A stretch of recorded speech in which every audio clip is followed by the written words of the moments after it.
একেবারে clear cut কথা, আওয়ামী লীগের এখন ওই ফেসবুকের মধ্যে বড় বড় কথা বলার কলিজা আছে, তাদের কলিজা নাই মাঠে এসে কথা বলবে। তারা বিদেশে বসে এক একটা স্ট্যাটাস দেয়, এক একটা অর্ডার করে, আর এইখানে যারা কিশোর গ্যাং, যাদের কর্মসংস্থান নাই, যারা বেকার, যারা নেশাগ্রস্ত, হ্যাঁ, তারা শুধুমাত্র কিছু টাকার বিনিময়ে এসে এই ধরনের ঘটনা ঘটায়। তারা কিন্তু জানেও না যে কি করতেছে না করতেছে, ওই হিতাহিত জ্ঞান তাদের মধ্যে নাই।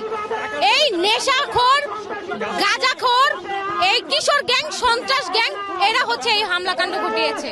আর এই কিশোর গ্যাংকে প্রোটেকশন দিচ্ছে আমাদের গোপালগঞ্জ থানার প্রশাসন। হ্যাঁ, তারা যখন দেখছে এখান থেকে চলে গেছে, সর্বপ্রথম যখন ককটেলটা ফুটাইছে সবাই দৌড় দিতেছে ওই কর্নার থেকে, কোটপাড়ার কর্নার থেকে সবাইকে বলতেছি যে ইনকিলাব জিন্দাবাদ জিন্দাবাদ স্লোগান দিয়ে যখন সবাইকে ডাকছি যে সামনে আসেন সামনে আসেন, তখন হচ্ছে যখন মানুষ আসা শুরু করছে তখন হচ্ছে প্রশাসন আসছে। তার এক প্রশাসন কোথায়? এই যখন ধাওয়াটা দেওয়া শুরু করলো আমরা প্রশাসনকে দেখি নাই, তারা কোথায়?